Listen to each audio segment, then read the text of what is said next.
doing. So what are you doing? Nothing. Nothing? Why not?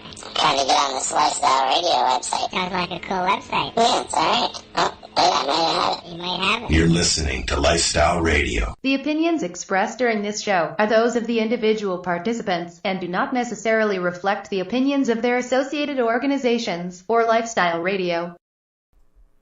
Go ahead. Did you make my seat lower on purpose?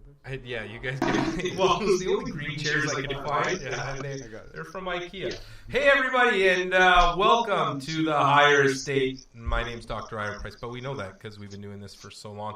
Of course, Tyler's here. Hey.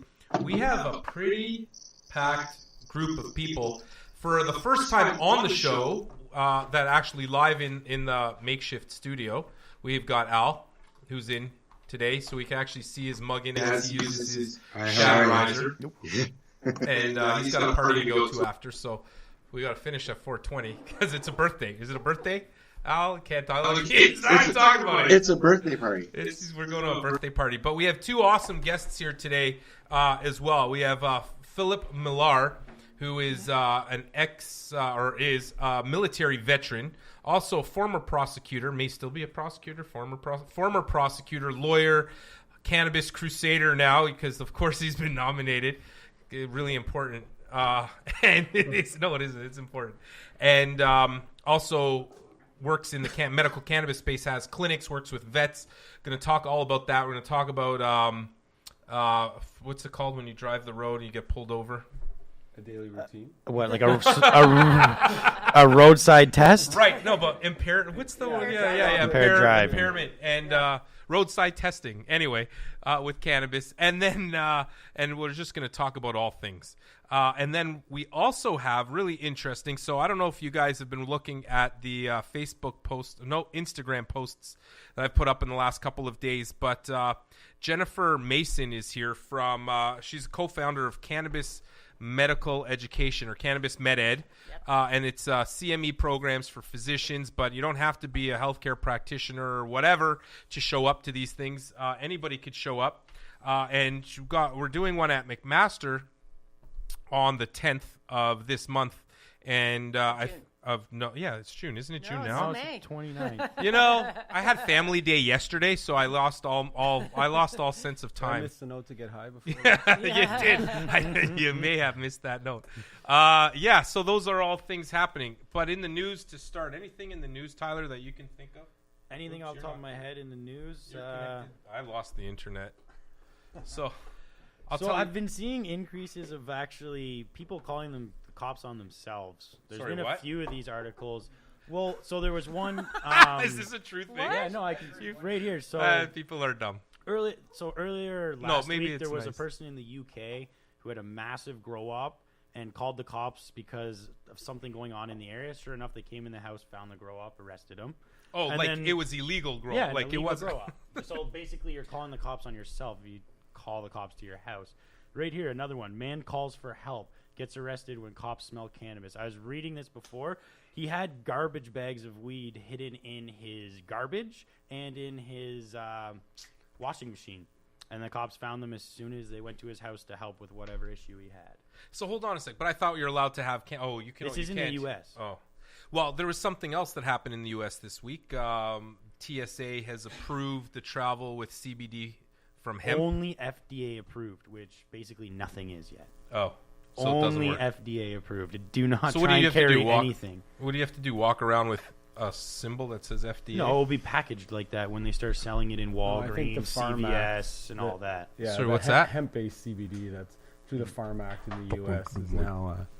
it is. So you can't. Can you? So I'll tell you. I walk around here in Canada. When I cross the border, I was always confused when I crossed the border, or not cross the border. Sorry, I know what that is. How to travel within Canada. Mm-hmm. So do you have to have it in special containers? Does that? I literally just put it in mason jars and walk across or walk on the plane. That's fine now. In the past, when it was medical, how is somebody going to know that it's the fucking FDA?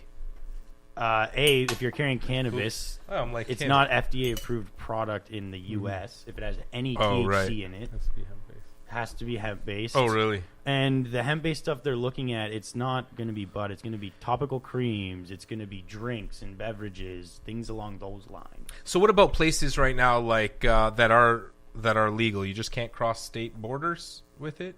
Like from Canada? No, from the U.S. We don't cross state borders. So can you cross state border? From legal to legal, you can. So No, one you of my can't. parent companies is in Oregon, and we go to California a lot. So California allows you to fly with your cannabis. Oregon, you can fly with your cannabis. The real question is, can you? By law, no. What is the enforcement mechanism between Oregon and California airports? TSA agents looking for weapons. Like, there's not really customs or duty people there that are going to arrest you. So, I fly with it. I'm not suggesting people do anything illegal, but there's no real enforcement mechanism. Like, you're not going through customs, which is going to look for excise or customs. You're not gonna, there's nobody there to really arrest you. But if they smell you in an airport, if you, let's say, stop over in Salt Lake City, Right. or another thing, and you have it on you, that's where you're. But you should have a bunch of wives if you stop off there. You can't have cannabis, but you might as well have You gotta 4 or always 5 think wives. of, too, when you're flying within the states or flying over the U.S. carrying anything, you're federally illegal in those states. It's if you have an emergency landing, you land, you're in a different state. Yeah. So think of it that way too. If you're flying from California to Oregon and you have to land in Nevada because there's an emergency, It's legal in Nevada, but yeah. it's legal in Nevada, but that's your issue. You can land in the states. Is you're Arizona? not legal. Yep, Arizona's medical. Okay. And they just issued today an act on concentrates to save concentrates from being banned. Oh, look at that. The guy that said there's no fucking news. Oh, just today. So you did read the news. Oh, you looked at I it read there? a lot. I gotta... I read Guys, a lot. I've reinstated the swear jar today. Yeah, I'll just make it. It's gonna go to- background. There's $20. That's awesome. It's gonna go to the to a person who can't afford their cannabis. Okay, well, there's not a whole lot happening in the news except oh shoot, we guess- got more. Biotechnology's partnered with Harvard. They're funding Harvard $3 million and a 3-year contract to research cannabis with them. What are they gonna study? It's interesting. I see They're all like studying a whole long list of things. Oh, really? It's a very long list, yeah. oh, so you've already looked at this. Yep. Interesting, because which reminds me, Corey, I forgot to call you back if you're listening. That's our research guy. I forgot to call you back. I'll get to it. Okay, well, that's good for news. I have one news. All right, let's hear it. Okay, so I thought it was kind of interesting that there's a class action suit. Do we want to bring that closer? Better? Yeah. Okay, there's a class action suit going on right now in BC against Yes. pharmaceutical companies. Correct. Who And for promoting opioids. Yeah. And Ontario is looking to join. So I thought that was a really interesting topic. Ontario is looking to join that. To join the class Did we action hear that? suit with BC. Yeah, I didn't hear that yet. Yeah, so that came out like yesterday, the day before. Excellent. And I just thought that that's like a really important thing for the medical community to consider, because if they are actually part of that situation, at some point they could be at risk of being sued if they're not looking at all the options, And I was on this morning with Raheem Dalla. He's one of our speakers. He's a pharmacist. I like Raheem. He's a good awesome. guy. Yeah, and he was just saying that basically medical professionals get trained on about 15 different drugs, and they write those prescriptions, and that's for everything basically. And they're not really that open-minded to new stuff. So there's there's a huge hump that we have to get over. But these type of stories are helpful, I think, for people to shift. It's funny about Raheem when we were doing that last show, and I kept on not making fun of him, but because pharmacists and physicians, we have like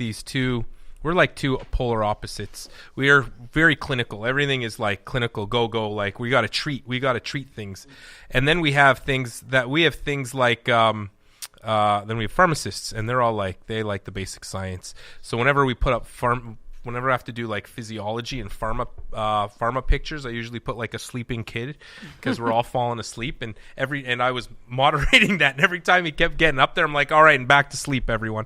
But he's a pretty engaging person. He is, It's interesting that you said that, because that initially came out in it was like January time, maybe a little bit before, maybe just the end of 2018. And by the way, I think we're like changing different plugs, and and look, our wires are the wrong way. I don't know. We're having feedback from something. Anyway, back in December when that whole idea came out that It was actually the province that's taking the pharmaceutical company to task. They're actually suing them for the treatment programs for opioid addicts. That's what they're doing. And that makes sense. Yeah. It was a great idea. I can't imagine Doug Ford jumping on that bandwagon, though. I mean, we are a broke province, so maybe that is something he's... There's a case going on in the States as well, where they've got the pharmaceutical company there for misrepresenting the New Jersey. But if you were to ask me, you can sue the pharmaceutical company, that's fine. But we need to also consider suing the doctors. Yeah. Because I call bullshit on these doctors who just pretend that they were just victims of pharmaceutical companies. Yes. They didn't do their due diligence. Many of them have ignored alternatives like cannabis, and so continue to prescribe opiates when they know there's addictions, because really they're just interested in billing OHIP. People keep coming in with pain. The only way to get rid of them, give them a script, send them away, and they haven't been bothered to get to know what cannabis can do. And that's why I think these conferences that Jen's working with are really important for doctors. Yeah, and another thing Raheem said to me today that I thought was fascinating is he said sometimes people get addicted to opioids in the dental chair. Like they're going in for some sort of dental surgery, and then it comes about that way. So it's not even like you could... Well, they're still they're doctors. They're DDS, doctors of dental. Recently went in to get set up to get my wisdom teeth removed, and I've known my dentist since he's one of my dad's closest friends, and he's I haven't prescribed opioids once, and he's been practicing for 20 years. Right. So what does he use? He uses a regimen of Advil and Tylenol. Okay. Using them at different times of the day to help with inflammation and pain. Right. And he's never prescribed an opioid. And he does all kinds of surgeries, dental surgeries. Yeah. Which was really good to hear. So he might be somebody who's open to cannabis 100%. too. Yeah. When I was sitting in the chair, he said to me, he's like, I know you have your own way of dealing with pain. So yeah, okay. He knows what I'll be doing. I have a couple dentists who, rather than do nitrous, what dentists want are calm patients. Some people have phobias, right? And now they'll send them over for advice on how to get an indica just to chill people out on the chair. Yep. Yeah. You know, wow, you got right into that. Let's blame the doctor part. Fuck. Let's sue the doctor. Yeah. Well. So I think what you're doing. I think with that. I don't disagree in some circumstances. To be honest, I think physicians have been duped for quite a long time. Two, we're human they're human after all. I do not prescribe opioids in a chronic setting, but in an acute setting, there is a role for narcotics. Oh, for sure. Right? Yeah. You're a military guy. You see somebody that's, just sustains a blast trauma. What are they going to do? They're going to stick an IV in you, and they're going to give you morphine right there because you need that. In acute setting, there is a role for it. And some people do develop an addiction just from the first time they take, try morphine, Percocet, anything of that sort. So there is a role. Now, there are physicians over time. These guys just prescribe this stuff. It's complicated, though.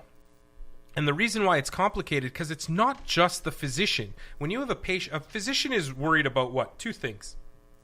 Really one thing at the end of the day. They don't want to get sued, right? That's the main focus of medical practice now is fear of the college and fear of being sued, which is really comes down to fear of the college and fear of being sued. I guess they're all in the same sort of realm.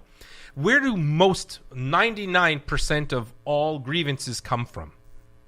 Patient complaints? Patient complaints because, one, they didn't get what they wanted to get, so they tell you a story, something they make up, or it was unsatisfactory care of some sort. Then there's obviously the ones that show up in, there's abuse and all those things. Of course, I'm not including any of that stuff. I do believe it's the responsibility of the college to investigate all these things. The problem is, it's a lot easier for a physician to say, here's your script because all you're doing is giving me grief and I don't want to deal with that and I don't want to deal with the college complaint, even though the college will likely throw it out. But now my name is on the radar. And then not just on the radar, when there is an investigation by the college, it's not just into a specific complaint. They then say we're going to open we're going to open up your entire practice everywhere you work, and we're going to start looking at the nitty gritty, not just the little. That's what happened to me. Now I'm used to that kind of thing. I've been investigated for 7 years consecutively, probably the longest investigated physician. My father was on the physicians and surgeons board. Yeah, well, anyway, I'm still a member of all these things, but it doesn't bother me anymore as much because I know what I've done is okay, and now I know the process that I go through. But for a novice physician who's been practicing for 20 years but has never had a grievance brought up against them, It's a very scary, traumatic, anxiety-provoking, PTSD-causing event. It is. It's PTSD causing event. 100%. To be audited on your practice. Yes. If you're not doing anything wrong. I've worked with a lot of them. It is. Lawyers have the same 100%. thing. I think it's an excuse. I disagree with you. Because if you do things the right way, you can come and look at my books. I had a lot of practice. Come and look. It's a pain in the ass when you're focused on just making as much money as possible because it takes you away from billing. I disagree with you. What drives most doctors, quick hit billing, get them in and out, and money. I got a text right here I was going to read to you. I went and briefed a doc who wants to get into cannabis. Yeah. Right? And I went there with an ex-pharmaceutical sales rep. Don't whitewash the docs. The first thing this guy said to me is, what's in it for me? What are you going to do for me? What are you going to pay me? It's not fear. It's not fear of the college. I disagree with you. Right? You're not right. So maybe you have 1 out of 10 doctors that sees that way. Maybe 1 out of 10 doctors. Remember, these doctors, at the end of the day, the physician is a government employee expected to earn a wage through billing OHIP, through OHIP, but yet at the same time expected to be an entrepreneur, run their own clinic, have their overhead, have all those things. What's wrong with a physician earning a living? Well, now, nothing wrong with that, right? So it's okay. So if everybody else is allowed to, if everybody is allowed to say, hey, we're all allowed to earn a living, it's okay for a physician to earn a living. Now they have to do it. They have to do it with 3 things and 2 things really in mind. One, you can't take advantage of a disadvantaged population. I think that's the most important thing we have to remember because we have to do no harm first, right? So do no harm and don't take advantage of a disadvantaged population. Those are the most important things. And it is super fear-provoking because of what happens when you get an audit from the college for these things to happen. I'll tell you, my first audit went really smoothly, but I'll tell you what happened. Hold on, give me a second because you brought the issue up. I'm going to respond to it. When I was my first investigation came through the media, right? Yeah, you got into cannabis. They're gonna come yeah, of course. But I did it in 2010. So the college, so there was a global national expose on patients and healthcare. And so Global National ambushes me in the bottom of a clinic and says, Dr. Price, you're charging patients to access healthcare. What they didn't know is that it's a federal program. You can't, at that time, the reason you can bill OHIP now is because of my investigations. Thankfully, I kept on querying OHIP for 4 years. Eventually, they decided, okay, fine, now you can bill us. Initially, they said you can't bill us. It's a federal program. You have to bill the patient.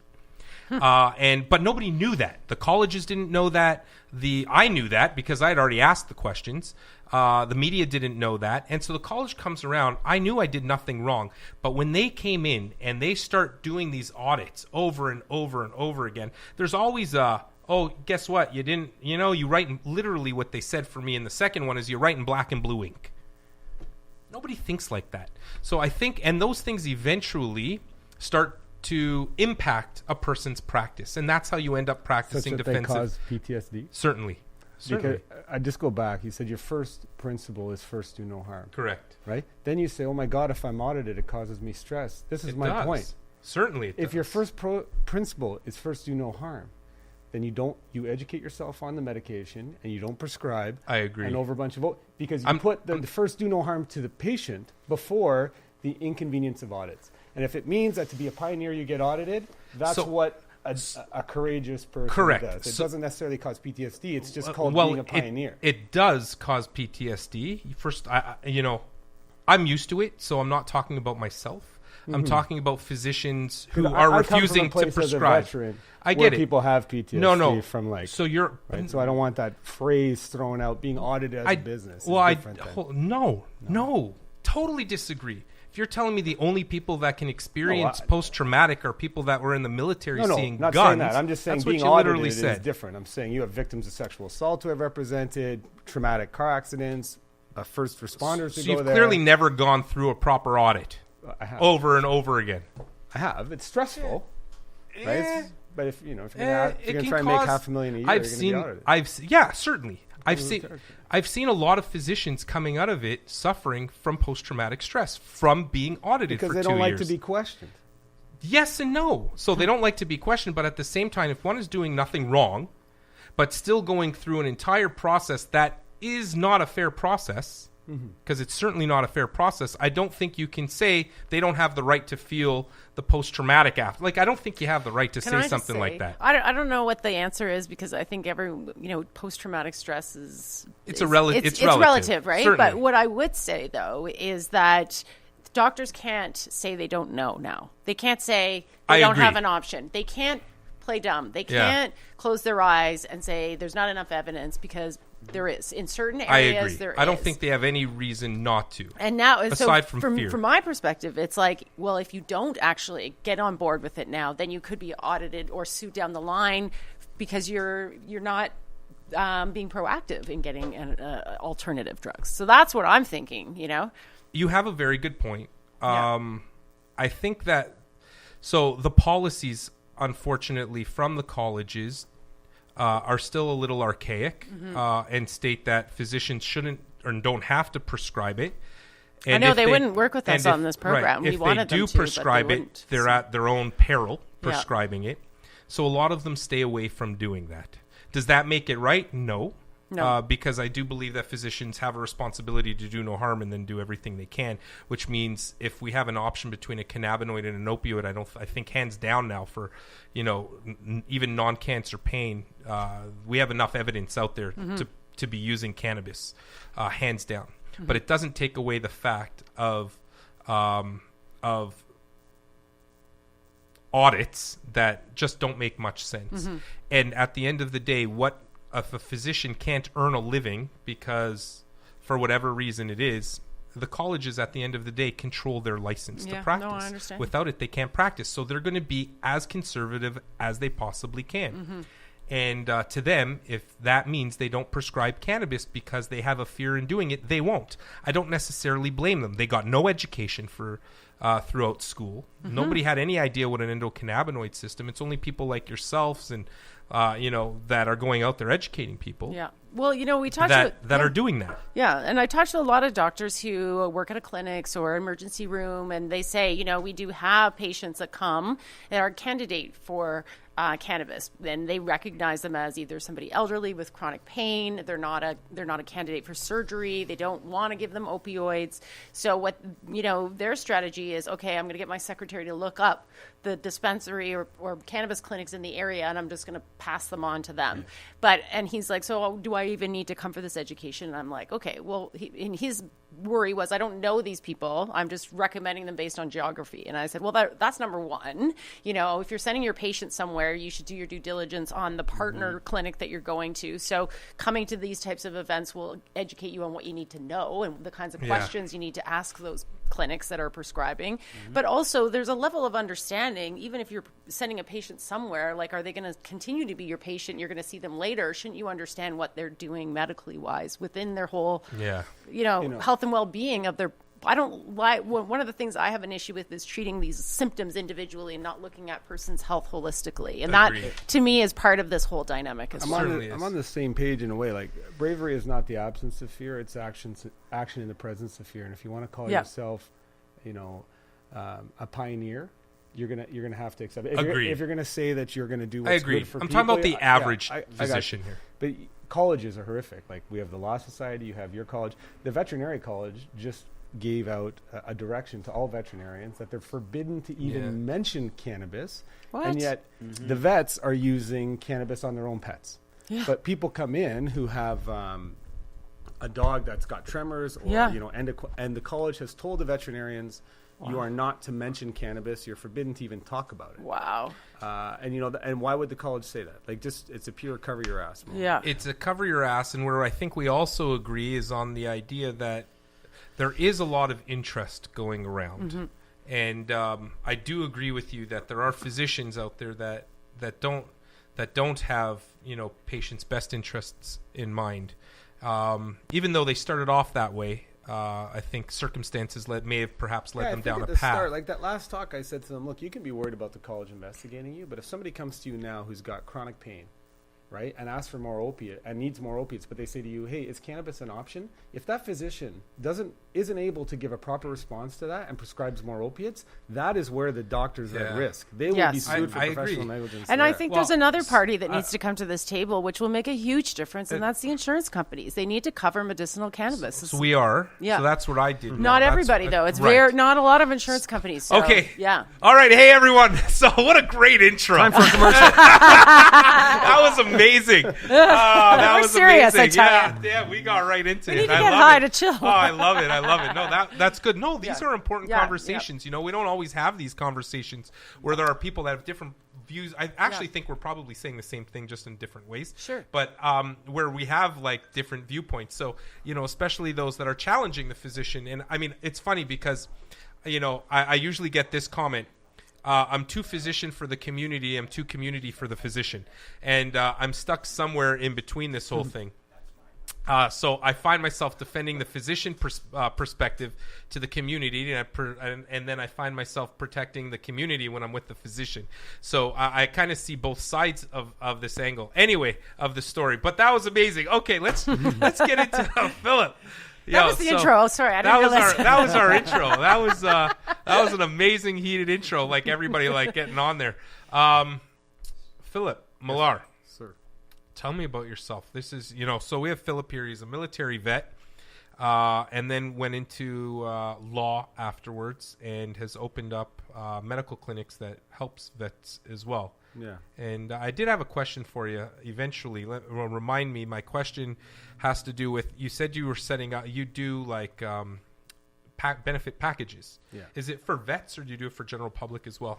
First, tell me who you are and all that. So by way of background, I was a combat officer and got out of the military. I lost my eyesight in my right eye. When were you in the military?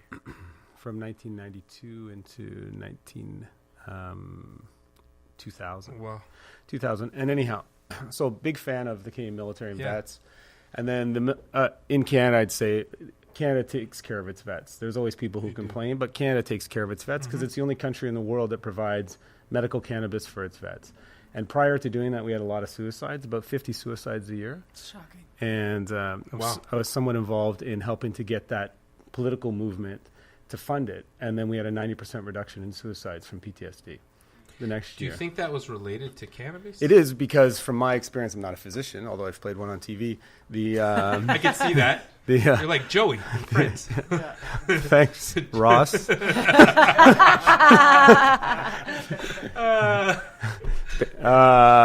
But sleep is, you know, if you come back, like if you have severe PTSD, your brain won't stop firing. If you don't sleep for more than 90 minutes, you can't relax. And for a lot of vets, they come back, they're away. They can't wait to come back, reconnect with their family, society, make sweet love, do all of that stuff. They come back, they can't sleep, they're put on meds, they're impotent, they start to drink, and then that's what leads down the path. So with some of the guys, and I know you know some of them, they have their first good night's sleep when we gave them those indica, the vaporized indica, and then they would just cry in the morning because they slept. And so I think that allows them to get out of the house. Changes your perspective when you just want to sleep. Like that's the most important well, thing. You can't heal. It's the same in other cases. So anyhow, Sure. I think that's wonderful, because I remember when I started, the military used to send me letters. Don't ever send our patients or any of our vets. This is going back 2010. They didn't start covering it till 2013 or 14 or something like that. They used to send me nasty letters from the military. I'm like, oh, I got a letter from the military. What do I have to do here? Yeah, they're slow adopters. But politically, it was good. Then I became a prosecutor, which I thought would be a good fight in the battle. But then I just realized I was putting innocent people in jail because they had mostly shitty lawyers. Yeah. And that's interesting. And were you a prosecutor in Toronto? London. Oh, right, London. That's where you... London, right. And then I when I was in university, I was cannabis positive, let's say. And I just thought most of the cannabis charges were bullshit. So I became known in London as a guy who would just withdraw any cannabis thing that I could get my hands on. Really? Just because I didn't believe incarceration was the answer. So then I ended up starting my own firm. And then we started doing personal injury. And then I saw this nice balance that we know that coverage is key to cannabis use, right? You can get free Percocets and opiates from OHIP, but you can't get cannabis. So in the MVA, the motor vehicle accident regime, my firm was the first one to get insurance coverage. So if you got hurt in an accident, we figured out a way to put in a claim so that you would get coverage. Insurance would pay for your cannabis treatment plan. And then that's really around those, back in that time, then I put an application to grow. We have a Health Canada license facility in St. Thomas. And then we opened You're up an these, LP yeah. as well. Yeah, and then we opened up clinics to try and ethically advocate for cannabis, because I found that there's just a lot of charlatans and corruption in the cannabis world, Yes. where everybody's getting paid through the back door and making Yes. overshot claims. So we wanted to Yes. You know, it's funny that I'm glad you even mentioned that. So again, I'll go back to when I started, you know, in 2000, when it was 2010, early 2011, when the colleges came out with their, and I was glad they actually, the truth is, you know, it's funny, even though I talk about other physicians' fears, I'm kind of glad, I'm super glad it all happened, because one, I had a full legal team. And with that legal team, I was able to stay on top of all of cannabis law and affect cannabis change. That's how OHIP, I got OHIP to cover the cost of an assessment in Ontario because of having a legal team. When they said it's not part of your investigation, I go, they're asking me what I built. It's part of the investigation. But through all those things, you know, one of the main things that came out was not even physicians, because thankfully I never partook in any of these like educational grants or whatever they call these back end things that were happening even back then. The main thing that was so important to recognize that there was people were charged, like you had to fill out these MMAR forms. There was remember those MMAR forms? There was like 10 pages, and people were starting to get affidavits to write them, and they were charging like $1,000 to people to just get an affidavit. 3,000. You were back then too. So they were charging what, thousands of dollars for these things. And with the, you know, what everybody came out and said is you can't do that, because what that does, this goes back to my statement, it takes advantage of a disadvantaged population. Right? And so that's how I sort of started moving forward. But then all of a sudden, it wasn't even that. It was physicians participating in the black market. So they're getting paid to write scripts that were way too big so that the product could be diverted into the black market. They're still doing that. They're still doing that, right? Every day. They're physicians. Yeah. Actually, I got a call. You want your 200 plant license? Yeah. I got a call that somebody asked me, can I get 60 grams a day? I go, fuck you. Sorry. Actually, fuck it. I'll swear twice, because I got so fucking annoyed. This guy calls me up and says, can I get 60 grams a day? Are you fucking nuts? Like, oh no, we'll pay you. What do you mean you'll pay me? Like, what does that even mean? You like ridiculous. That's a good. I forgot all about that, but that shit still happens. No, and if you're a doctor, you're going to do it. I can give you some business advice. Don't get $2,000. Take a percentage of the overall take. If you're gonna sell yourself out, like make real money. Even at the right. Well, so I'm thinking at the end of the day, like, is it worth your license? No, that's what I've told many doctors. Your license is worth millions. Yeah, you know, and you're selling scripts for $2,000. It's Oh ridiculous. Gosh, I mean, it's ridiculous in the first place. It creates a massive conflict. Okay, so I love that you were doing that. Go on. You were just. I know that's pretty much it. Like I just, I like, but I represent our clinics. It's called Medical Marijuana Consulting, and we just. Where are they located? So we're based in London, but we service the country. We help law firms across the country, but then we also help vets, because I have a veteran department, because that's kind of a soft spot for me. But yeah, of course. I don't like what's happened, because some of the pioneers in the vet areas, you know, they were giving scripts that were too big, right? And then what was happening is a guy would get out, he'd have some PTSD, and then the other vets, because it was so lucrative. Like, what are your thoughts on that? Do your people know? So let me just give context, because I don't know if people know.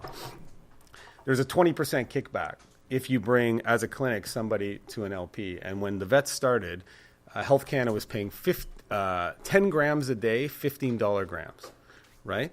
So over a month, right? 10 grams, that's 300 grams at $15 a gram, $4,500 a month. Veterans Affairs was paying, and the clinic that found that vet was getting 20%. Wow. So they were getting $900 for signing up a vet. So what happened is then the vets got involved because they wanted to make money. I feel like they still are. No, they are in some ways. And so now people were just trying to collect vets to try to say that they needed it to get scripts that doctors are getting paid for. And they made hundreds of thousands of dollars. But what happened is guys who just really wanted to deal with a bit of pain and chill out now had closets full of cannabis, and we're giving it to soldiers on base. We're using too much. It wasn't helping the vet community. So I understood that vets needed it, but our clinic just kind of says, look, we're not going to give you the crazy scripts. If you need something more, we can do it. But that was the principles behind why I started up. It doesn't make as much money, but it's, you know, Does Veteran Affairs only cover up to 3 grams a day now? Today, 3 grams a day, maximum 850 a gram, Okay. unless you get a special authorization. And there's some docs that will write special authorizations, a psychological or a pain one, and you can get that. And there are a lot of people who want it.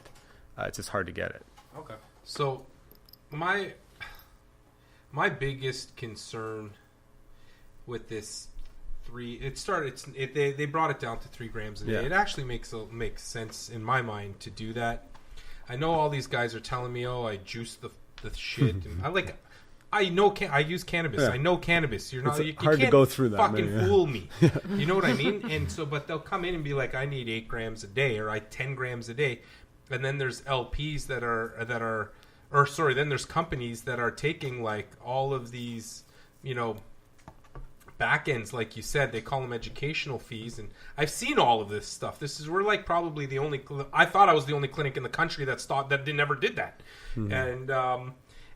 but what I'm seeing is like, who the hell? I don't care. Even if a physician like has the ability to write a script for 10 grams, and Tyler, this is for you. So, who the hell needs 10 grams a day? You're making distillate. Why the fuck are you going home to make distillate? Yeah. Okay, but Distillate, I don't care. You get You don't need to do that. £1/4 per like 8 pounds of Yeah. bud.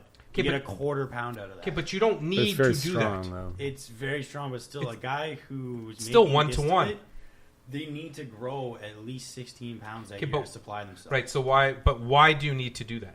Why do you need to do that? To give yourself medication. Okay, but so why You don't you can't give your buy medication distillate. You right? So can't buy give yourself distillate from a- medication in a different form.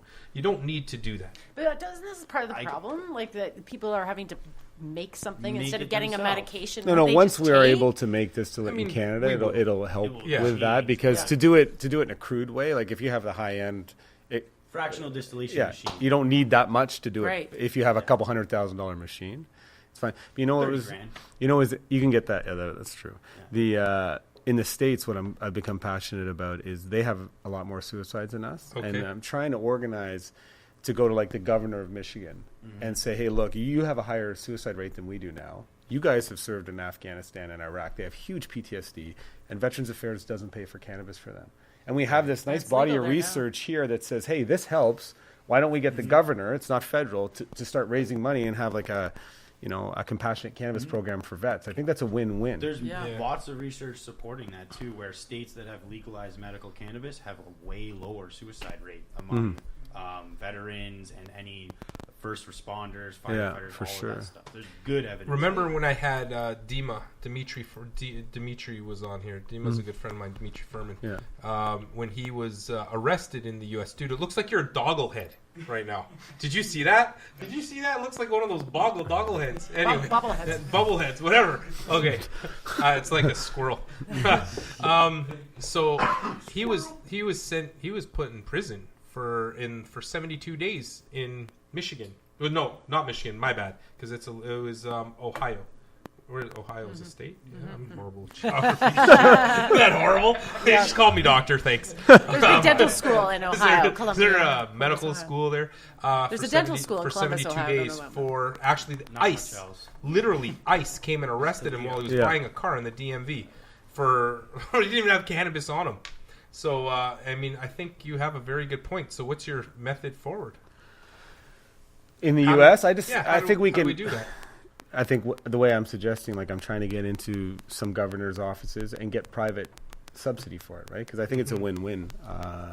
If you can reduce suicides of veterans, that's positive, right? And it also reduces violence. Like I work on the West Coast, wherever cannabis has been recreational for more than 2 years. Police forces generally, their budgets come down 25%. There's less bar fights. There's less domestics. It's a so I think Canada has a lot to look forward to. So what about the later on. argument in Colorado where they're arguing that domestic violence has gone up? Violence against women has gone up. It hasn't, from what I understand. I don't know who's saying that. But It's skewing the numbers. The population of Colorado has considerably gone up, and they're just measuring the end numbers. not So- the ratio. Yeah. Yeah, it's not because the percentage goes way down. I was a prosecutor. Yeah. I never had a domestic violence case I prosecuted that involved a high man. Right? Meth, yes. Yeah, of Cocaine, course. yes. Of course. Alcohol, but never cannabis. Now, maybe that's just my personal experience, but The biggest crime when I was a prosecutor with cannabis was stealing Doritos. Really, Right. From the. So right. Yeah. Fuck. I mean, if that's the worst. I had a quick question. So, like, with using cannabis to reduce the suicide rate, is it coupled with doing activities, or is it are you just looking at the cannabis, or is it kind of like in combination with yoga or something? Again, it's just. I think if you can't sleep, you can't heal. Right, and that's why Sleep it works. is the key. That's why Sleep it is works the in key. car accidents. If you have and people with chronic pain can't sleep. So Just talking to your mic if you don't mind. It's super directional. Sorry, so sleep is important. But what I found with some of the vets is they turn inwards, and they have alcohol. They're angry because they don't Or feel where they were narcotics. before, like alcohol or narcotics, right? And then if you get them on the right cannabis, not too much, but just enough to have them sleep and get them out the door.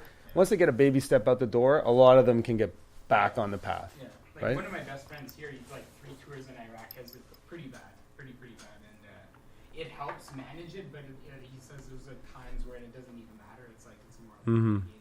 Then maybe move to MDMA or shrooms or ayahuasca. Ayahuasca. I'm not that I can. First of all, of course, this isn't medical. We're not giving any medical advice here, but the doctor said go ayahuasca. Hey, listen, there are a lot of military vets out that I work with out in California, and part of Wounded Warriors and at the Cannabis retreat and stuff. They all do ayahuasca ceremonies, and it seems to have healed a lot of them. Now, I certainly can't advocate for it, and I'm not knowledgeable or educated on it, so I don't want to say that that's my go-to. But I mean, anecdotally, it's helping people, and I think there's some empirical evidence around that as well. So I think these are things that we need to look at, because a lot of them are safer. Look, Al's already put away his shit. He can't hear anything. No, I'm listening. I'm having a good time. Oh, all right. Al, you look not high. I'm a medical patient, Doc. When I was in California, the executives now are having microdosed MDMA, LSD. Oh, yeah. So you get a bunch of engineers that want to solve a problem, and you bring them in, and so you give them a little bit of LSD or whatever, and they come, and they come out with solutions that they didn't even know they had problems to. Oh, wow. I have been for about 6 months microdosing. With Al, everybody. Hi. Hi, Tyler. Yo. How are you? Good. And I feel like you're gonna seriously, two-bearded kiss Ira, people. it has knocked the depression out of me. Microdosing with what? Mushrooms. Oh, beautiful. Yeah. Psilocybin. Usually 0.2, 0.3, Mhm. not much more than that. Yeah. I have ADHD. Mm. I got issues with freaky shit going on in my head. I got enough going on. Yeah. But it has made me feel. You look totally 100% different better. than I've even seen you like a couple months back. Like, Well, yeah. talking. I mean, Paul has really been helping me with understand that, and now I can go on and help other people. Well, I think this brings us to the point of what Jen was talking about, and that's we can't just treat a part of a person. We have to treat a whole person because we're the sum of our parts. And if we try to, and traditional Western medicine is used to one disease, one answer, right? We're very disease treating individuals. Like that's the Western world. We have a disease, we have to treat it right now, and that's how we progressed over time trying to treat disease. Now, at one time, we needed to do that. We had polio. We had like things that were we had pox. We had things that were literally killing people every day. We had to solve those. Yeah. But for the first time in 100 years, the mortality rate is decreasing. Life expectancy is going down. Yeah. And that's because I think we never like everything in the world we have to progress. Yes. We haven't been progressing, and there's no education out there. But then, you mentioned we got to treat the whole person, and it's about wellness, and we need to start shifting our perspective. Again, I use the word paradigm shift all the time, and mindfully moving forward in medicine.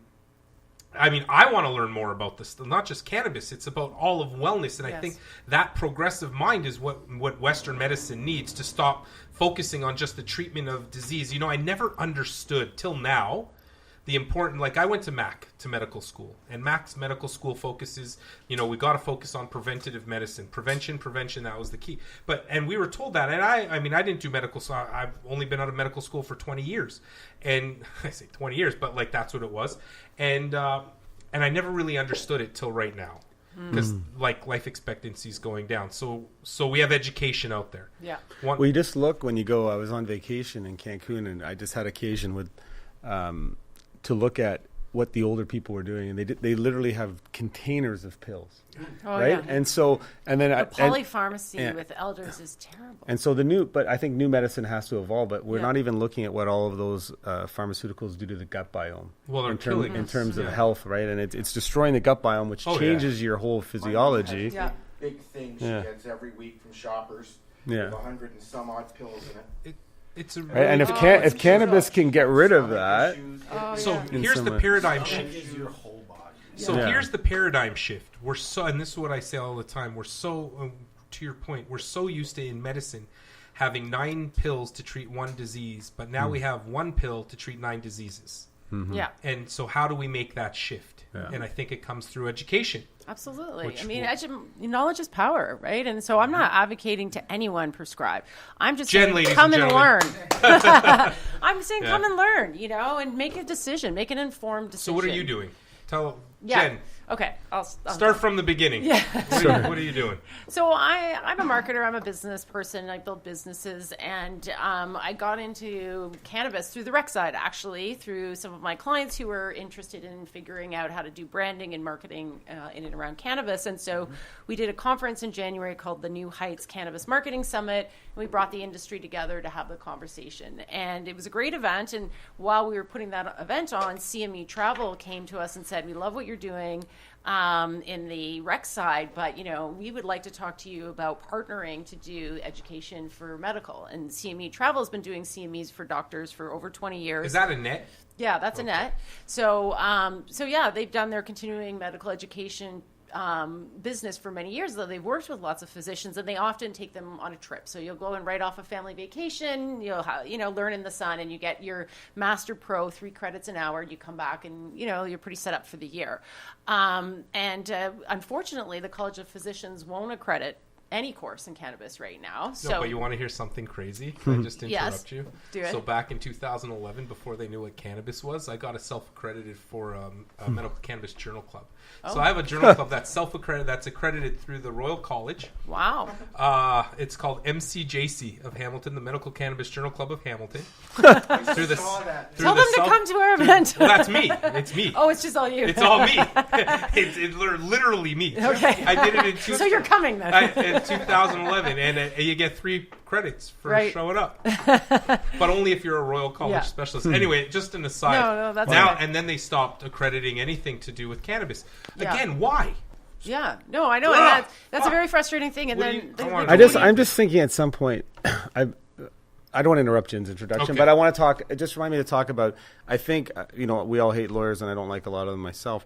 But there's scope for them, and sometimes you just have to name defendants to get issues onto the radar, and then you get policy change. Yeah. Okay, I like hearing. I want to hear that. Yeah, and my point is, this is a shout out to everybody who's involved in medical cannabis or who should know more about it, right? So it's medical professionals who are either involved in treating or may consider diagnosing or referring patients. They might work in an emergency room and they have to treat it. So if you're an emergency room medical practitioner, you don't know about cannabis, you're not actually servicing the patients, because if somebody accidentally takes it, how are you going to help them if you don't even understand and know cannabinoids? You hear these stories of somebody accidentally eating a brownie thinking it was a regular brownie, and then they go in the hospital and they think they're having a heart attack. They're greening out. They're just greening out, but they don't even know. And then a few hours goes by and they feel totally normal and fine. And then they trace back, what did you eat that day? And they realize, oh, I ate this brownie. So it's like, even just being able to ask those questions when they first come in, emerge, is important, right? Yeah. I'm an emerge doc in this city. Yeah, exactly. And so is Dr. Vuki Tran. He's an emergency room doctor. We're seeing a larger... I don't know if we're seeing a large... That's maybe the wrong word to use. Because I don't know if we're just noticing the people that were already coming in for... Yeah, there's more edibles available, and there's a lack of education. If this was... it's crazy. Yeah. If this was you remind me of Joe Rogan, just with hair, but if this was a Joe Rogan podcast, we would cut right now to that YouTube video of the cops calling emergency. Yeah, right? Amazing. I wish I had that here. I have the audio. Yeah, that would be awesome to link. Yeah. Really? Yeah, of the cops calling 911. Yeah, Can we play that? I think I'm Can dead. we close off the show with that? Next week, I'll Okay. make sure that we have I've never heard it, but Oh, it's so good. Should they? It's Are hilarious. those the ones that climbed the tree, or is this No. the husband No, and wife? This is a couple. Yeah, the Yeah. couple. That, calls right. in The cop and- seizes the cannabis edibles and then eats it, and then calls with his wife, thinking they're dead. That's No. amazing. What are you doing? I'm reading your. Oh, take it. We have a ton thing of them. here, Yeah. for the cannabis educational for medical professionals. I had a conversation with a head nurse at an Emerge up Okay. north, and it was about me helping her learn how to make stuff for her husband. Okay. Because he was licensed. And in that conversation, I asked, "Are there courses that medical professionals can take? Nurses." They doctors?" asked you. Huh? They asked you this? No, I asked her, and she said, "Yes, there is, but nobody's taking them." Yeah, it's very true. I mean, I've been running them for 5-6 years for physicians. Yeah, I know. And they, getting But them you out get there. mostly Well, yeah. public come in, I guess, eh? Well, it's interesting. What we're doing is the way to. You have to still use a traditional pharma model, I think, in order to educate physicians. I'll tell you, physicians get no training in residency or med school on drugs. We just we learn about drugs, but we learn we don't. Any new drug that comes out, it's almost like self-directed on how to get there. Hold on. So when you're done, how does a physician learn about any drug when they're done medical school? Through For the the most part. The farmer, A right? Pharmaceutical drug rep companies. that comes Yeah, into the that's room right. and says, this is the drug you have Yeah. to use because it's going to cure it's going to cure your cancer, it's going to cure your diabetes, and oh, by the way, it's just going to kill you. It's also going to kill you in the long run. But if we use that same traditional model, and then they do dinners and all those things, if we use that same model to go to physician groups and bring them in and learn about cannabis, that's what I've been doing for 5-6 years. That's how you have to hit them, I think. It's just not monetized, right? It's just not because monetized. And, a lot of the LPs are going into the seniors' homes and stuff like that and recruiting, not educating them. Yeah. Right. Recruiting Yeah. all of the people there. Yeah, it's a good point. Which is why we're having both the professional one. So if you're a business person or you're a medical professional, then Okay. you go to the full day conference. Where can they find out about it? Yeah, so cannabismeded.com, Okay. and you can go to Hamilton on June 10th, or you can go to Toronto on June 12th. So we're at McMaster, and we're at the Mars Discovery Center for those two events. And then we have an evening event on Thursday, June 13th. And it's only $20 to enter, and this is for patients or patient advocates. really good. Right? So if That's great. and I did this one for me actually, because I'm a mom. My son was recently diagnosed with ADHD, and so it's been I feel like within everybody 4 in this months. room was. And Except maybe You Philip. know? He's sitting No, there. I, And but just I like- have Adderall. All right. yeah, but trying to get a kid to take a pill how can every I single kill that? day of their life when they've Right. never ever taken a pill before, I just didn't even anticipate. Like the doctor writes a script, and then we leave and we go home, and I'm left to figure it out. Yeah. I don't get a brochure. I don't get any information. There's no education for me except go and Google kind of thing. And then we're on this drug, and he's throwing it up in his breakfast, because he's never swallowed a pill before. And then there's side effects. He can't sleep. He doesn't eat lunch. He's got more anxiety. So I've tried all of Yeah, I so think we've settled a everybody- little bit, but we my all point went is through that that. I'm hearing I cannabis. think everybody We were knows. all on Adderall. Everybody in this Yeah. room knows the feeling. I was on Ritalin. I was Ritalin and Yeah, Dextrin I as mean well. these are awful drugs, But this right? is showing you that the solution to everybody's issues is everybody's been prescribed something for attention. Maybe we just shouldn't be sitting still all day long. We Yes. should be Yeah. doing- Well, there's that. Should be more I- active, like, that's a right? whole other can of worms. Did you But- see that there was that Facebook, at least that video with the progression of the world and everything outside of education, where the only thing that hasn't changed in the last 300 years is how we sit behind desks and put our yeah. hands up. Yeah. Oh yeah, The that's a cell whole phone. other. I could go But on I have another a son. tangent. It doesn't. yeah. Young boys, it's not a good place to. It's not. No, I it's don't. a horrible Especially place for well, boys. if I you want never to talk needed about Ritalin at teaching, hockey practice. like No. exactly. Right. But teaching Yeah, I didn't get it in the park. Well, I was learning playing hockey. From no, a teaching- no. Listen to My the son coach. doesn't need it on the weekends.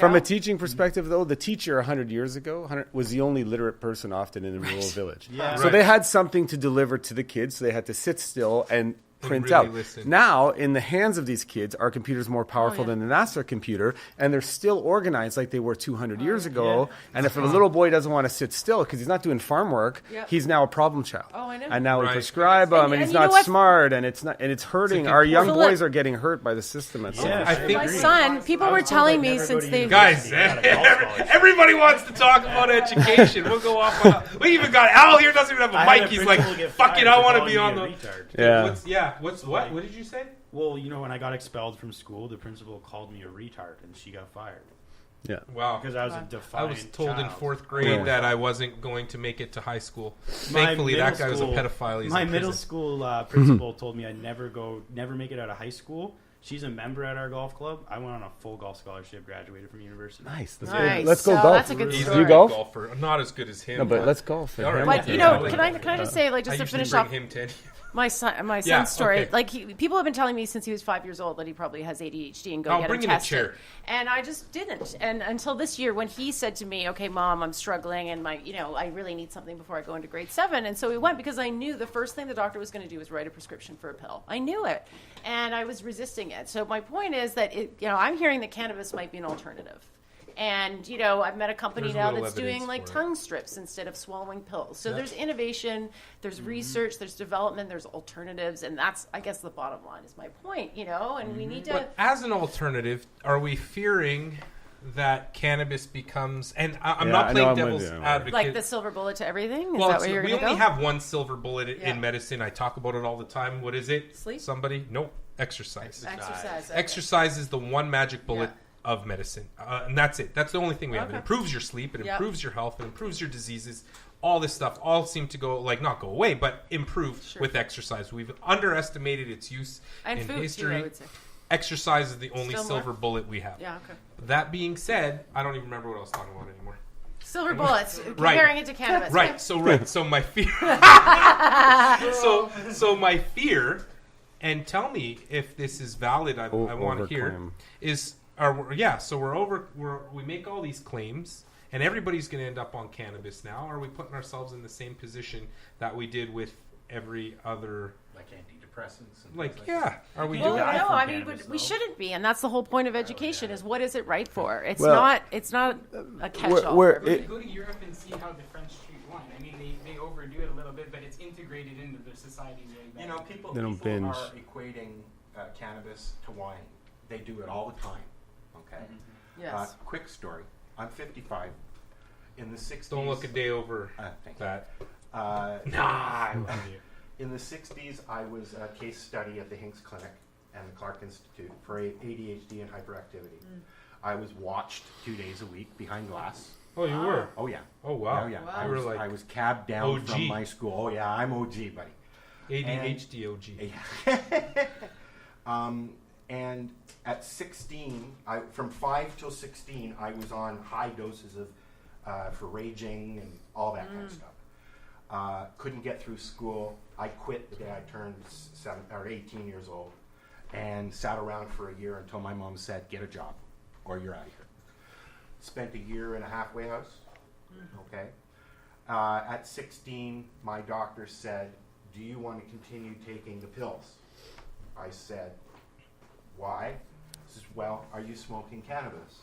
I said, "No, I was around it all the time." You weren't using cannabis yet? I wasn't using cannabis yet, and he said, if you start using cannabis, quit the pills because it'll do the same thing." He said that exactly. Ira. Who said this? Your My doctor? doctor, my pediatrician in the that when? I had been seeing Wow. this whole time, and that stuck with me. I didn't start smoking cannabis until I was 19 Which we're years still old. trying to get you to stop doing.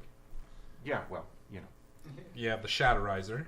always. By the way, we changed April now. It's now called Vapril. Vapor. That's our wellness Vaping pitch. awareness. We're vaping awareness, yeah. And how did it work for you, by the way, Vapril? Did you vape much? I told you I didn't did. really smoke much. I love in it. April. And you were Wasn't- breathing. Maybe that's it wasn't also why by your choice, but why your skin looks better. In all honesty, I've gone from about $400 or $500 a month in cannabis Yeah. to about 50 or 60 in shatter. Yeah. Okay, and although I can't just. Is it smoke full shatter all spectrum? the time. Shatter? Yeah, No. No. most don't you? Can't you press? I guess Depends. it depends. Depends on how you go. make it. It just all comes down to Okay. how you're making it. I do believe in full spectrum cannabis Yeah. over distillate Yep. and all that. Yeah. Distillate, you're not going to get where you need Slowly getting. I the totally roses agree. And stuff like that. All right.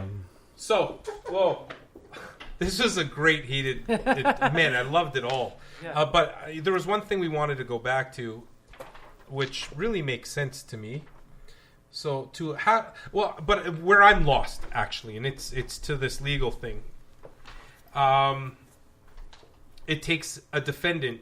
You have to find the defendants and then just take the cases forward. Yeah. And I mean that's what happened with the Smith case, with the Allard case, with all the cases we're seeing. I've been expert witness a whole bunch of times for cases that that people just come forward on, and there's all these challenges. But how do we move forward to making it, I guess, more at research and education? I don't know. I'm just trying to think of how the legal system can help. I mean, in Canada, it has helped. Canada, I think it's because of the legal system or the judicial system that our government is where it is. Would you agree with that or no? Yes.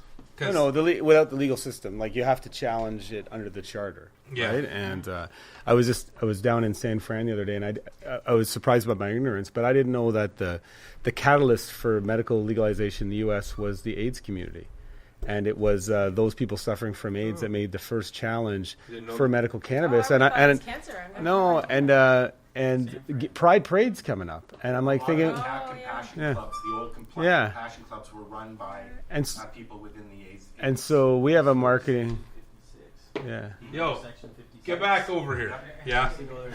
we have a marketing genius that works with us, and so what we're going to do in June is like that's something to be proud of. Like that Pride community now is recognized, but let's be proud that it was those courageous people, suffering from AIDS, who stood up to get it, and then from there, a slew of American court cases came, and then Canada followed suit. So, challenging the laws is important. The one thing that I'm looking to do, and it's hard because there's not enough time in the day, but I've done some charity work with or volunteer work with First Nations, where they have an opiate epidemic, right? So you can go in there and get Percocets paid. But we can't, and this is, you'll maybe like this. So veterans who serve our country and get post-traumatic stress rightfully get cannabis covered. Why wouldn't a residential school survivor who had post-traumatic stress imposed on them by the government from stealing their kids, why can't they get paid? Mid-90s. Why can't they get paid cannabis for their PTSD? Like I support veterans getting it, serving our country, but how about people who got it because the government gave it to them? And so what I want to do is a lawsuit suing the federal government, saying that they should get that coverage, because if it gets on the desk of Trudeau, he might. That's right now, because there's a big class action suit going on with the day schools, right? The day residents. Yeah, the residential schools. Yeah. So that's going on. But just for coverage, ODSP. It's actually a really good idea. So I've been working here with Six Nations since for about 5-6 years, and we've met with the all of the people. Yeah. And the government, and they can't figure out how to get it covered. Find me 6 residential school survivors, because I can't get anybody who'd show up to my appointment. I've gone to a bunch of reserves asking people to show up. Find me 6 people who are designated residential school, because it's also descendants, right? So grandkids. No, I'll come right here. No, but I'll come here and then I'll launch the suit, because they should. We should talk to the CBC, because they had a show about it last week, and they were interviewing a bunch of them. Same with ODSP, because the people who are suffering the most from opiates are poor people, because if I have an income, I can pay for some cannabis to avoid it, right? But if you're on ODSP, you got chronic pain, you worked as a blue-collar worker, you're suffering, you can go get free opiates, but you can't get cannabis and you don't have enough money. So I would also like to sue the government for that coverage. Well, we have a lot of those patients. I would say about 70% of our patients are ODB patients. Let's put them together. Yeah. We can do that. I mean, we could that. I'm sure people even watching or listening now, if you guys want to get in contact, just DM me and then I'll send the information off to you. I would definitely be in on that. I'll tell you, ODB, when I go back, I know I haven't only been doing this a decade, but even when I started, they were the same as the military and the same as the WSIB and all those guys that basically told me to go fuck myself even for the cost of a vaporizer. Actually, we used to get like nasty letters from ODB as well saying stop it, don't even, no. Really? Then all of a sudden now ODB is covering the Changed. cost of a vaporizer. ODSP will cover it as long as we send a letter with them. Yeah, we send a letter. Yeah, I mean, I think that's covered. reasonable. Yeah. But the cost of cannabis, why isn't it on formulary? Why is every 5 different narcotics are on formulary? The government's making all that tax money back for all the money They they hide- lost over the last 40 years in the black market. They hide behind the lack of DIN, Yeah. right? And that's what they say. There's no Right. DIN. There's so no we DIN can't, on aspirin. because even with First Nations, because they have the NIHB, right, the non-health insurance board, where you can get covered, and they just said no DIN, we won't pay for it. And it's hard for us because cannabis is kind of in wellness, Yeah. right, between rec and medical. Well, it has a spot in Yeah. both. I mean, but a Yeah. lot of medications do. Aspirin is a medicine, but aspirin you don't need a script for. Yeah, Aspirin true. doesn't But have you a DIN can number, get it, yeah. but it doesn't have a DIN number either. it's And if true. it did have a DIN number, well, why is that? Why is that? Yeah. We're talking about aspirin here. Why Well, not start with just taking the tax off of it for medical patients? Start Oh, yeah, somewhere. that's a good idea. Like, why is Yeah. it taxed? It's the only prescription drug that's taxed. Yeah, it's a Yeah. good point. These are all very good I points. firmly Can I- believe the government just wants to try and make as much money as they can for all the money they've lost not doing it in the past. That's what I believe. Because they shouldn't be I don't know. taxing it. I don't think they're anyway. that complex. I don't think they're. yeah. Yeah, I don't. I think they're honestly- just scared of political I think so, implications of doing stuff. Look And at- also, look at, it's like, easier to Aurora. keep. I think it's Aurora easier to loses keep $6 doing what million you're a doing. month just paying out their patients' tax. Yeah. So that's Well, I revenue wonder they what could they're be taking in. No, they're losing money. All LPs are losing lots of money to that tax. Tons. Yeah, those who are covering the costs of it. Lots Yeah. of them aren't too, though. But yeah, I mean, The markup's still the pretty markup good. is, Still look, you a know, free- $3 a free- milliliter. a free You know, it doesn't costs cover it. A 60 free cents lost to grow a $110 gram, yeah. million last quarter. What's Yeah, that? but they just wrote down their bad purchases, which were questionable. So that's why they lost a lot. It's But true, but that tax is a big part of it for Aurora. I know that. It's a big part of it for patients in general. It doesn't make any sense. I did a couple press releases. Doesn't matter. I mean, at the end of the day, if you're not going to treat it like a medicine, you know, they're fundamentally, for some reason, against the idea of cannabis as a medicine. yeah, And- what's the tax on cannabis? 13% Plus $1 Plus per $1 gram. for per gram. every So excise $6. tax. So $6 versus $7. Like if Yeah. I needed it, it wouldn't stop me. Like it reduces But my then amount. you of also it. gotta If you're pay getting for 30 shipping, which is grams, paying Yeah. that's government, you're too. paying an extra $1 per gram. Yeah, It's not per order. It's per gram. per gram. Yeah. And Yeah, it depends where you live. If you have to becomes get it a lot of shipped money. versus- It becomes Well, a lot of no money. matter what, it has to be shipped if you're getting it medically. Can you buy it at a medical dispensary? There's No, no there are such thing no. as that There's no anymore. such Oh, thing as a okay. medical dispensary. Okay, No. so, So the again, only that's- option is the they- government Well, wants there- to make money at every right. touch. They're There making never money was. when But- you purchase it. They're making money when you deliver it. They're trying to make money on every touch. But to your listeners, I know that you have a lot of blue collar workers here, Yes. and people often ask. I just got a question on my Instagram: why would I go medical when it's rec? And we discussed this before. Well, one, medical costs are a tax deduction, so if you do, it doesn't help for ODSP. But if you're a contractor, it's good to get a script because now you can use your cannabis coverage for the year as a legitimate medical expense on your sole proprietorship. Yep. Also, insurance benefits are going to cover it later. We're moving in that direction. Are we if- having? I'll just mention Yeah. that 'cause just to plug what I'm like, just to say what I'm doing because Yeah. I think it's great. We have Epic Evergreen Pacific Insurance Corporation has cannabis coverage. In Ontario, it saves you about 15% on your cannabis. In BC, it's about 25% on your cannabis. It all has to do with taxation. Yeah. And so there are, and a lot of other, and that's a guaranteed issue individual product. Don't nobody cares what disease process you have. And so anybody can get it. So there are benefits that are coming out, yeah. and that's one of the main reasons to Yeah. stay medical. Yeah, because that way your benefit provider will look and say, "Hey, were you just That's using right. this rec?" But if you had a script before it was covered, Especially that shows that it's legitimate later. especially if you're working at the Fasco or whatever. And then later, I don't know if we'll have time later, but the issue that a lot of people are dealing with is if they have CBD only cannabis, right, and they're getting fired or they're getting pulled over because of the smell Let's of talk about cannabis. that. Yeah. Why don't we talk about just some other quick reasons for just as we close? That's actually a good thing to close off with. I have one little thing I want to say Okay. to you before we close. All right. So Yeah. okay, yeah. I Okay. mean, I'm not rushing out of here. So the other benefits of staying medical would be your carry. You can carry 150 grams instead Yeah. of 30. You can store as much as you want. I think you can do that yourself as a regular patient Anyhow, too, yeah. because Can you you? can grow it, right? Yeah. You Oh, right. You can store as much as you want. Yeah. That makes sense. I mean, for me, it comes down to coverage. From a medical perspective, it's tax write-off and it's a write-off. The driving laws policies change are as write-off. well when you're a medical patient. Driving laws change? Yes. The way it's written, it's 0.5 nanograms per milliliter of blood, right? And then it's a sobriety test as well. If you're a medical patient, there's a lawsuit in Halifax over it right now about them wasting a medical patient's time because she was sober. And then she's suing the government. I think though when it comes to impairment, that's the word I was looking for, guys. Before impairment, when it comes to impairment, right now it's very difficult to assess for anything. I don't think any drug driving is been. I mean, less than a 1% conviction rate because we don't have an accurate measurement. You can talk to that. Yeah, and so I have a few ex-prosecutors, crown attorneys work for me, and it's very difficult.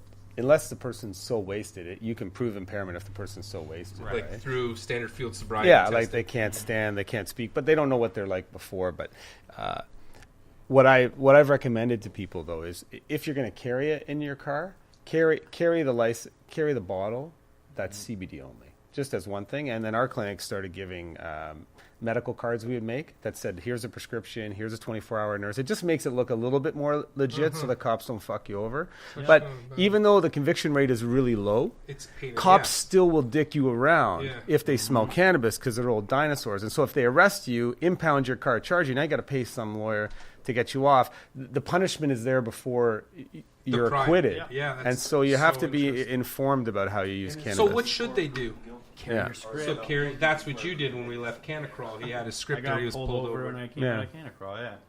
Yeah, but even that also goes to the rec market. Sure, that's a good reason to stay medical, but for people that are just recreationally or lifestyle reasons using cannabis, it's legal. We shouldn't have to go through all this rigmarole. But if they're using CBD, it's still legal to use CBD only. So you can smoke it as you're driving. That's right. You can literally it's less than. But you'll get charged if they pull you over and they smell 100% weed in there, and you don't have like your stuff wired tight. Like, and even still, you still may get charged, which is what we struggle with. So what do we do? Tyler recently went through a ride, didn't you? Yeah, I've been through a ride in Toronto. I feel like we just said that. Welcome back. The first thing they asked me was, have you used any cannabis today? It was the first thing they asked me. And then they asked me another question if there was cannabis in the car, and then they went on to ask about alcohol. And I was clean. I was with a bunch of drunk people. Yeah. I was the only sober person. There were a few vape pens in the car, but no one was doing anything illegal. Ask me if you were to talk to me or one of the prosecutors of my firm, what to say at that. What do you say okay, so at that? This is how I can't advise you to lie. Of course. But the laws just changed for alcohol. So in the past, they had to have a reasonable suspicion you consumed alcohol. So when you go through, if you said I had 2 beers, which most people think is safe, boom, you're going to do a breathalyzer. Yes, that's 100%. Right? They just changed that law now, and there's some interesting cases where they can just look at you, pull you over, and make you blow. That's unconstitutional. That case will be struck down. It's actually, our firm is doing one of those.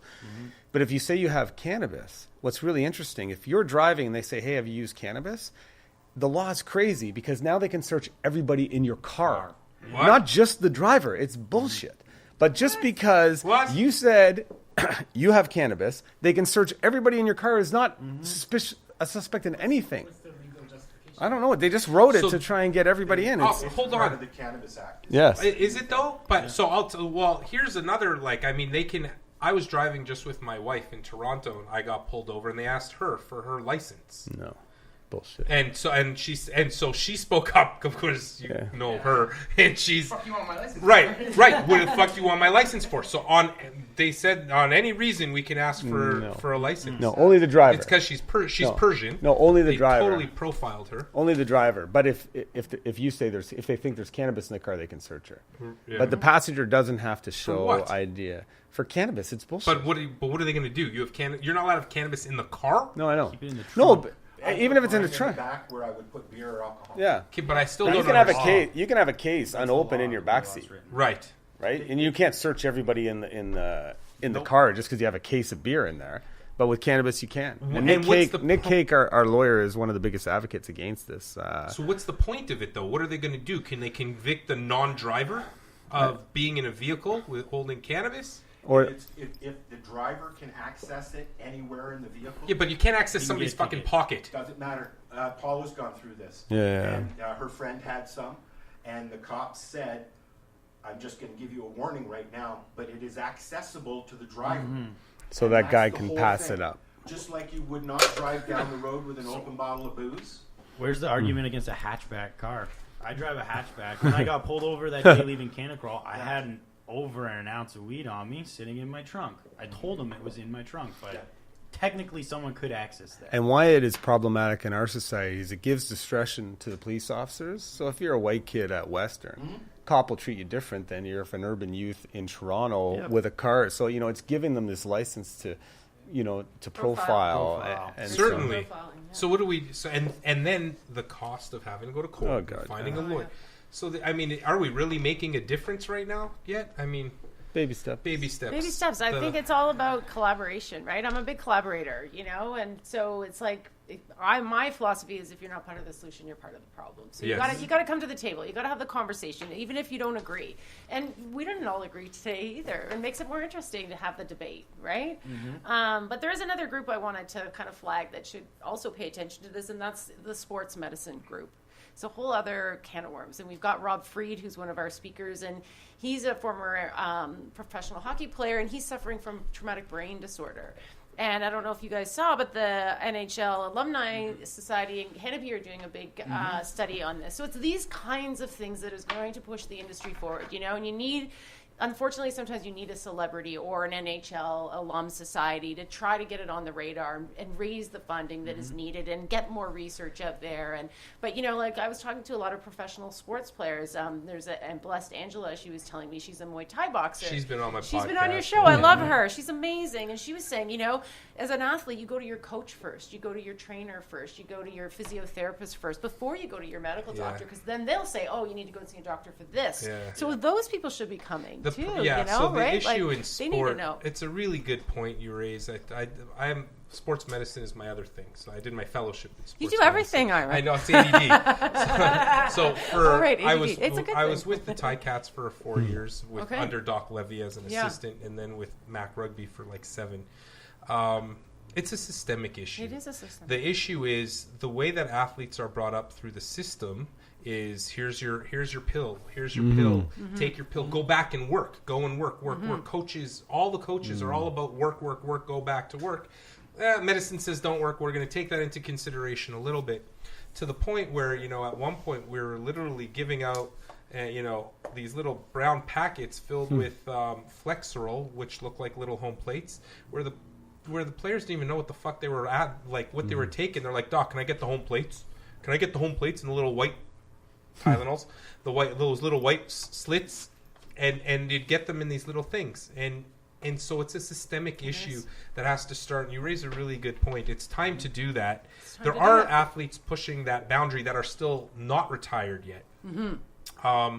But it's a similar issue with the vets. Like, we put them up as heroes. They're amazing when they're healthy and they're strong and they're going off to battle or they're going to play this sport. But the minute they get hurt or they come back with some kind Or of they're an out, illness, released, retired. Yeah, they're the retired, NFL retired football guys. Yeah, like Rob nobody gives Rob a shit. basically had to walk away from his They're career dying. after 75 concussions, Yeah. right? And he couldn't work, and he had so many issues. And so these are the stories that we need to think about and hear about. And I don't know, maybe we can also just talk about what you think, Tyler, are some of the illnesses that are showing the best response right now or evidence for medical cannabis. Because I think that's also, something that people should just, brain trauma is one. We talked about it, sleep, chronic pain, but there's probably a few others that we should be There are- thinking. Yeah, like seizures is another one I've been reading a lot about. And the MS Society is doing a big study right now with cannabis. There's a lot of research starting to come out right now. I think chronic pain is where 75% of the patients that present to clinic, correct me if I'm wrong, Tyler, Yeah, about 75% would be chronic pain. are here for chronic pain, and so that's the area that really needs the focus. But I'll tell you that there's been nails already in the coffin, landmark trials. I mean, we go back to JAMA 2015. We have meta-analyses, which are our highest level of evidence. I mean, showing the benefit of cannabis in chronic non-cancer pain, but yet people don't want to look at it. And you show me the evidence for your opioid people. That's what I say all the time. You know, where the fuck is your evidence? Your evidence, you don't have evidence. But there's a lot of evidence of how bad it is, of how addictive it is. So somehow we can ignore that. So, yeah, we do it. We do it really well. Selective. There are guys in sport though that are pushing, even athletes in there now that want to be like the first to start using even THC. We need those people to stand up a bit more and speak it's out. hard, but really, you know, it's hard. It's hard. It's hard with that. Well, you know, if and we're not honest about athletes. Like a lot of the pro athletes are using cocaine. Oh, yeah. A lot of Really? hockey players. Right, like Really? hockey right now, Jeez. it's the big thing, right? Huge issue. Right, and Wow, so I had no it's idea. sensory enhancing, slows down, their brain speeds up so they can make decisions. So the pressure to perform is there. It's just when they get out, like Gary Lehman and Ali Afraid, I had chatted with them because they were part of the class action. Right, yeah. Right? Nice. But that class action school, was love that. dismissed, but they're trying to do, but if you see them, you can tell that they have brain injuries from you can repeated tell. concussions, right? And why do I have 20,000 grown-ups cheering 16, 17-year-olds in junior hockey punching each other in the Oh face? my God, it's just Right? awful. Where's the responsibility for that? Yeah, I just I wrote know. an article on how child's tackle football is child abuse. Yeah. Like if you're putting your 9-year-old kid and tell him to drive the two nuts in his face mask into another all day long, like we know you're causing brain injuries. Right. Yeah. Right? Why are we allowing that? Why is there still fighting in hockey? It's It's- ridiculous. you know, what I a- think there's a serious argument to be made that it mitigates for worse damage. in Where? hockey. I support What do you mean? that. By cheap shots. I'm a hockey. I support protecting your team by fighting for them because if you allow the refs to police the game, people are going to be getting rammed from behind to get thrown out of games. No, left, right, and it's center. that's Watch an the movie Fighters. that's from an the emotional justification because we like what we're used to, right? Right. If Yeah, you I institute agree. a hitting from behind 10-game suspension, you don't need a very arbitrary, unfocused That's right. policy of guys beating the shit out of other making less excuses guys. because Like we want to keep it. I agree with like you. in tennis, 5 minutes ice time Yeah. a game will can't e- rear end the crap out of a star to take him out for 10 games. okay, but That's that a can happen in totally fair football. trade. That can happen in soccer. It anywhere. can happen Rugby. in basketball. You ever seen a And it's fight? not. You can't fight to defend from that. Okay, but basketball doesn't have more concussions because of rear ends. You know what I mean? Like You're also not without moving the fire. at 40 kilometers an hour in basketball. Let me talk to you about rugby. Let me talk. You're I'm a also rugby not moving player. as fast in rugby. Okay, but you have far less head injuries in hockey, to be honest, than Yeah. you do because of the momentum. All the rugby and football are the two top head injuries. I do research in both of them. You do get, I'm not arguing against What other sport can you be crushed into boards? doesn't matter. I'm From talking behind about where you solely. injure your I neck hear you, like but that. it's also the But momentum. dude, fighting doesn't stop that. Fighting doesn't stop. That's it just at a all. that's just Sorry. a that's What a was You're the just level being. of hockey you I agree played? with you on Huh? this. What was the level of hockey you But played? it doesn't I matter. played junior B. Brad May broke my nose twice. There you go. Ha! Would he have known? I was one of the scrappers, Right. and it's There you go. bullshit. It's bullshit. That small skilled players, Yes. we perpetuate a masculine, Yes. ridiculous sense Yes. that you'll go out there and get in a scrap if you don't like it. And now I got some idiotic coach telling a kid about Calling him honor. the He doesn't know enforcer. anything about That's honor, right. and he's telling him Hey, go I'll fight that disagree guy out of because honor. I'll disagree but- with that all day long. but Any you- fighter but why? even says it, and so many But NHL why? players say it. Why? Why do they say? Why does it have to be there at all? Look it's a at fucking Torrey sport. Krug last But it's a- fucking game. It's a sport. He that ran has a from one puck. end to the other and Wow, crushed it's the guy. getting That hot guy's in out here. for the next game. Yeah. So then fighting back is so. Yes. No, how's defend your fighting back the team. answer to that? That guy's suspended for the rest of who knows. That guy didn't get It suspended. has nothing by to the do with way. the game. It has nothing. It adds And nothing then to the the game goalie except even violence. made a comment that his pupils were so dilated that he thought he was on cocaine. That's what the goalie Binghamton said. after. Yeah, come on, you believe that? Of course they're going to say shit like that. Oh my Listen, god! My cousin's in the NHL. He says they all do cocaine. Okay, all no, the I don't fucking disagree with the time. cocaine. Yeah, no, they do cocaine. I'm not disagreeing with that, but the emotional Mind is blown. the My mind is emotional blown. response, the emotional response at that moment of some guy goalie looking at a player saying his eyes are fucking blown. You can't. So can't, how about come this? on. So they Come go on, and that's start not real. two-handing your goalie, knowing that they're not going to get beat up or pushed Come on. out from in front of the net. Listen, that shit you just has have to. You just have to. No, it doesn't have to happen. You just have to does. implement proper rules. The same Let every goalie get their hand. the broken same and kicked out of the thinking game. would say that cops could beat the shit out of anybody to stop crimes. But they do that. Okay, Doesn't but should make we it make right. it legal that cops can just beat the shit out of people to stop crimes? Because that's the You look deterrent. like you that's lost not the all way of to them. do it. Completely different scenario. it's not. It's I'm real with you life on for a this one. sport. in that situation. Listen. A real life, okay, so cops, what's their thing? Serve and protect. They're not serving and protecting. You know what I love? You're like lost all oxygen. If you're in to hockey, face. you're serving and protecting your team. The only way to get justification over a ref is by taking it into Okay, your so own let's hands. have gang It's war, the same turf way- war. okay. Come on. Your Somebody your abuses argument your is child. ridiculous. Are you going to leave it to the cops to do something, or are you going to go Well, fuck you that should. guy up? I mean, Well, I'm not going to go fuck him up because you're going to go to jail. yeah, I dude, would take that all day, go to jail to save my kid's life. Come Well, on. no, your Yeah. kid's life is already safe. Not The always act is teaching your over. kid, though. The act is I over. don't know. That's Tyler. not the way to solve problems. Yeah, you support your kid. Violence man. isn't the answer. It's not the It But- will be in hockey forever. Monumental podcast. Yeah, no, that would It's not in the Olympics. It's a heated yeah. debate, I tell That's you. European hockey. No, it's the Who world. cares It's the what Olympics. hockey it is? It's European hockey. Okay, It's So, world, They the don't- Olympics. They would like. Right. I And it is guarantee they would the like world. to fight. And then look at the Summit Series in 1972. Did they not fight? okay, you're going. How far back do we have to go? We have to progress, Tyler. I will Progression always needs to support happen. fighting in hockey. Well, you all day shouldn't. long. You shouldn't. I mean, Tell it's me just I won't. violence. I'm not going to change my mind. Okay. Well, No anyways, chance. that's just ignorance. Come on, Okay. I love you. Call it ignorance. And let's gain some. What? Fuck, ask any hockey player. There's a lot of hockey players who want it to be skill based and not have Yeah. to fear that somebody's going to punch them in the face because they had an accidental collision or something, or be at the whim of a coach who decides to send somebody out to punch somebody out. Yeah. And then because it can be misused, right? It's Because going to turn into coaches sending people to run people from behind. But that's what they That's- used to do. Yeah. That's And then what they they used to would do. They don't fight do that people that anymore. did There's that. no need to do that. Okay. This Epic was awesome. podcast. Wow. Epic. Woo! I opened up a can of worms there. Okay, we don't condone violence here. I don't know. Tyler, Cannabis look, stops cannabis violence. Look stops- what yeah. Kadri did, for an example, against Boston and got suspended. And then 2 games later in the San Jose game, a guy went at another guy, but he physically injured him on purpose to take him out. It's Kadri wrong. Kadri went to do it But on the purpose. point and got is, kicked it's out. wrong. Yeah, but Kadri had a history of doing it. It's over wrong. And over and over It's again. just wrong. Hey, I'm golfing with Bertuzzi on Friday. Nice. You know, and Oh, we'll really? talk about what happened to him. Yeah. Yeah. That was that was horrible. crazy. That was I a remember that hit. a reaction to He's it. I'm at golf with a bunch of NHLers on Friday who are now looking for cannabis options as a way to treat their concussion maintenance, concussion prevention, and recovery. It's a very good. It's definitely neuro. I guess one of the last points we'll just say when we're talking about things is cannabis is neuroprotective. Now, when we talk about cannabis, we should talk about cannabinoid therapy because, there are different cannabinoids. THC, CBD, CBC, CBG, all these things, CBN. all the CBN, all the different, there's hundreds of them. So THC and CBD are both neuroprotective in their own right, so which can be helpful for decreasing oxidative stress post-concussion, post-stroke, all these things in PTSD. If the question you want to ask, how does cannabinoids help with PTSD? THC decreases REM sleep. REM is where you tend to have all your dreaming and you get the night terrors. So we decrease that. So the general population in THC, maybe not so great, but people that suffer from PTSD certainly can benefit from it for decreasing night terrors and help them get a better sleep. Then stage 2-3 sleep is improved with deep sleep is improved with CBD. So altogether these things help. Do you need to have 10 grams a day to do it? I'm going to say no, or you end up with cupboards full of the stuff. So like you said, and I think Phillip, you're doing the right thing in being vigilant and just not even vigilant, just doing proper medicine.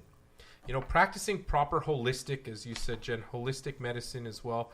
Like, treat the whole person, not just a little piece of them. This was an amazing conversation that we had all around. Hockey should end violence.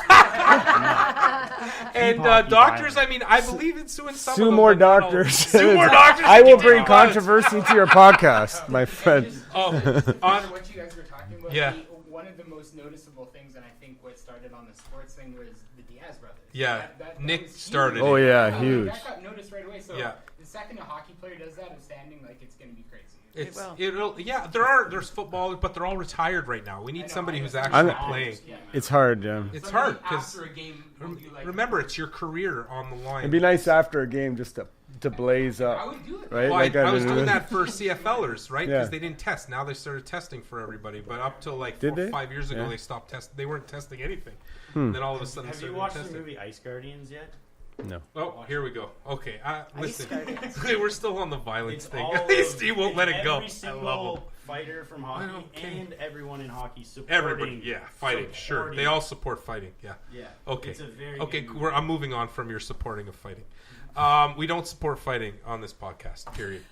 Thank you guys so much for being Thank here. you. Hey, What if it's sanctioned plugs? fighting? Last plugs. Where check out your website. Where your No plugs. Just I like what you're doing. Good job, man. It's been a pleasure to Thanks. be here. Yeah, And, we've gotta have you you can guys look on. me up if you search me up. It's easy to find me. all right. Yeah. Cool. Thanks. Let's do those Cannabis Med Ed. lawsuits. Let's. I will. That's Yeah. actually really huge. Yeah, cannabismed.com. Like, Okay. come check us out. Send us a note. We've got a news tab as well that feeds right into the Growth Ops channel, and we're posting this podcast on there as well. And yeah, we want to hear from people. So Are you involved with Cannabis Amnesty? I've got some emails, but I haven't had time They're to a look really at it. I should get into awesome that. group. And I they're good like friends that. of ours. They're here in Hamilton too. Introduce and in me. I'd Toronto. definitely like to help out. I usually have Rena on here. She was here usually all the time. Yeah, and that would be excellent. Yeah, I'll get you in. We'll get involved with that. cool. And if I Beauty. could just thank my sponsors, I've got Strain Print, The Growth Op, Get Real Branding, and Ethical Image. They all What's Ethical Image? They are an agency that helps. Ethically helps people. Yeah, actually, they do. They focus on cannabis, but they Put give that word back. there. Like they are anytime they get any revenue, they give a portion of it to a charity, and they're big on planting trees and that kind of I stuff. feel like if yeah. you put ethical before anything, it makes it good. Yeah. I practice ethical Oh, they're stuff. awesome. They're awesome guys. So yeah. All right, cool. Thanks. Yeah. Thanks, everyone. Thank next Have you. an time. awesome day. Till next Okay. time. Have fun, everybody. That was fun. Bye. Watch Ice Guardian. Oh, he's still on it. I love it. Nothing? Why not? Trying to get on this lifestyle radio website. Sounds like a cool website. Yeah, it's alright. Oh, wait, I might have it. You might have it. You're listening to Lifestyle Radio. The opinions expressed during this show are those of the individual participants and do not necessarily reflect the opinions of their associated organizations or Lifestyle Radio.